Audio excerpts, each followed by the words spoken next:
Hey guys, and welcome back to another video on the Coach Dave Academy YouTube channel. My name's Matt Emery. We're here for week 6 at the Road America circuit in the Porsche Cup car. Let's get on with the hot lap.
So let's get into the hot lap guide then for the Road America circuit for week 6. So we're heading towards turn 1 to the left hand side of the pit straight.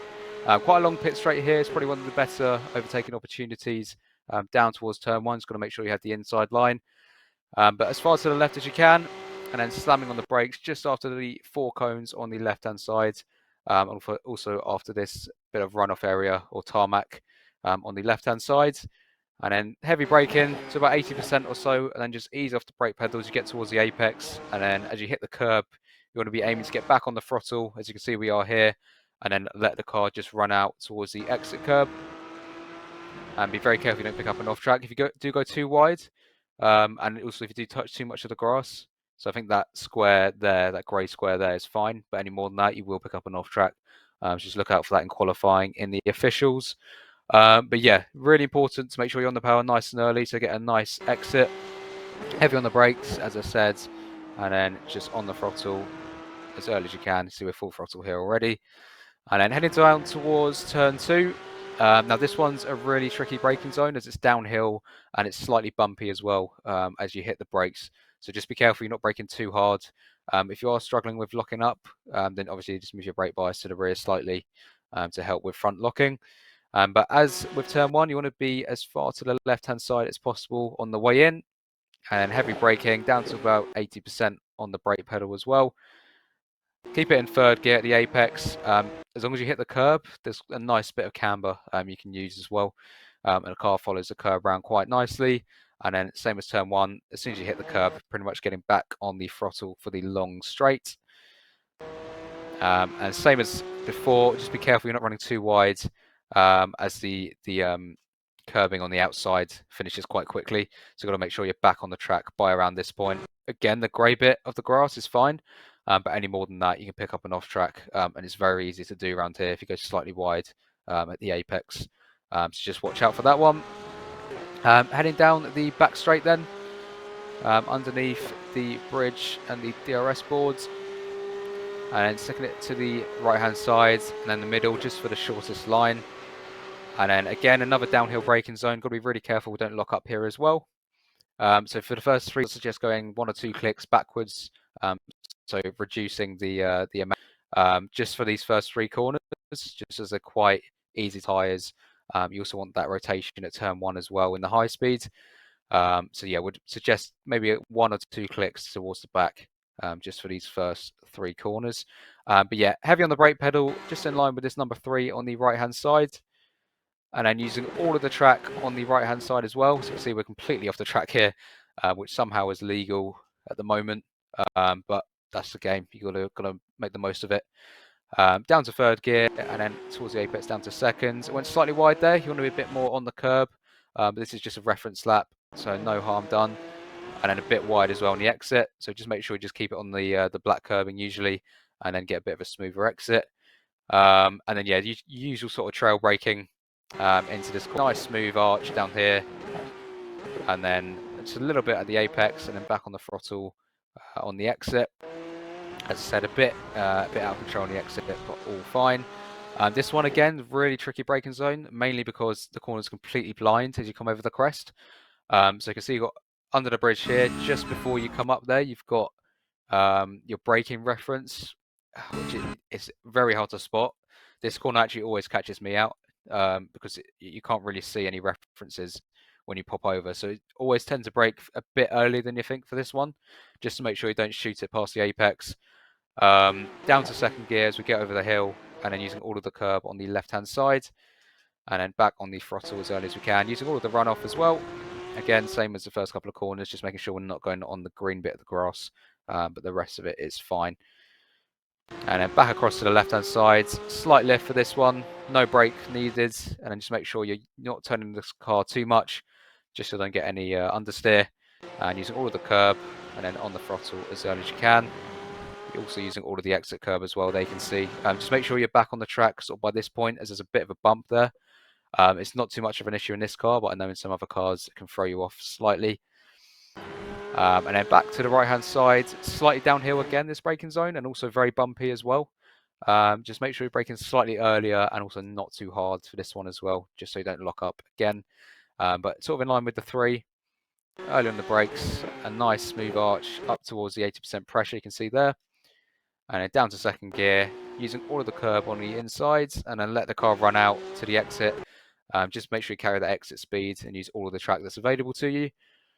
Back on the power, and then prepare yourself for probably the longest corner on the whole calendar, especially in this Porsche Cup car. It seems to go on for absolutely ever because there's not too much aero on this car. But quite a lot of throttle on the way in. Just send it in, and then just feathering the throttle all the way around here. Slight dab of the brake pedal, just to make sure the nose sticks to the road. Sorry. If you are struggling with understeer, then just hit the brakes a little bit more, and the nose will be quite planted. You can see we're holding about 5% pressure, and then just being really patient with the throttle, and then eventually hitting full throttle. Just go back for you one more time. So full throttle on the way in, slight lift here, and then just a slight dab of the brake just to get the nose in, and then we're looking towards the inside, getting the throttle on, aiming really for this inside curb here, just to straighten up the exit, and then full throttle out of the corner. And then to the left-hand side, just trying to open up this right-hander as much as you can with the curb on the left-hand side. Slight lift as well, and then use all of the curb on the inside. You want to turn in quite early for this one, so the car doesn't understeer. So you're aiming to turn in, you're aiming to have your wheel there really as you turn in. And then on the throttle as early as you can, use all of the exit curb as well. And then into the final few corners, make sure we're sticking to the left, and then heavy braking again, just in line with this number 4 on the left-hand side as your braking reference. And then up to about 80-85% for this one. Down to 3rd gear, and then get the car turned in nice and early. Again, we suggest using a lot of the curb here. Just means the car sticks to the road a bit better, and you can carry the speed around the curb. And then on the throttle, keeping it in 3rd gear just to minimize the wheel spin on the exit. And then using all of this runoff on the exit, you've got this nice black curb you can use, which is conveniently about the width of a Porsche Cup car. Just going to show you what this corner looks like in the Delta app as well, guys. So as usual in the Porsche Cup car, quite a smooth brake trace, just mounting up to about 80-85% or so. Not one of the trickiest braking zones, but just want to make sure you get the nose in quite early into the curb. And you can see our throttle trace here. Not stamping on the throttle, just easing it on slightly as the car's still turning. and we're also turning the car on the throttle at the apex slightly as well. So you can see we ramp it up to about 40. Once we know the car's all right, go to about 70%, and then full throttle once the car's nice and straight. As usual, got your gears down the bottom here as well. Obviously, if you guys have a Delta subscription, you can compare to this lap as well with your own lap times. And we head up the hill for the final couple of corners. Go as far to the right as you can for this one, just to open up the left-hander. It's very high speed. You're going to get a lot of understeer in this car. So turning nice and late, big lift of the throttle, and then back on it as early as you can. Let the car run out and onto the tarmac. And then into the final corner, another very, very tricky braking zone as you're turning whilst braking. So don't brake too hard. You see we're about 40-50% here. And then down to third gear, get the car turned in nice and early, and then on the throttle as early as you can. In terms of a braking reference for this one, it's really just as you go under this banner, go back a bit, just banner up here, you can see. That's probably your best reference. You also got the number 3 here on the left-hand side. But yeah, down to third gear, get the car in nice and early, and then by this point at the apex, we're already back on the throttle. Car run out on the exit again, and then it's just a short run to the line, straight up the hill. Very important to get a good exit out of that final corner to finish your lap, and that completes a lap of the Road America circuit. So that was the hot lap guide then for the Road America circuit for week 6. Hope that was really useful for you guys. Obviously check out coachdaveacademy.com, all the latest data packs, as well as our YouTube channel as well. All the latest guides can be found there. But I will see you next week, guys, for week 7. So take care.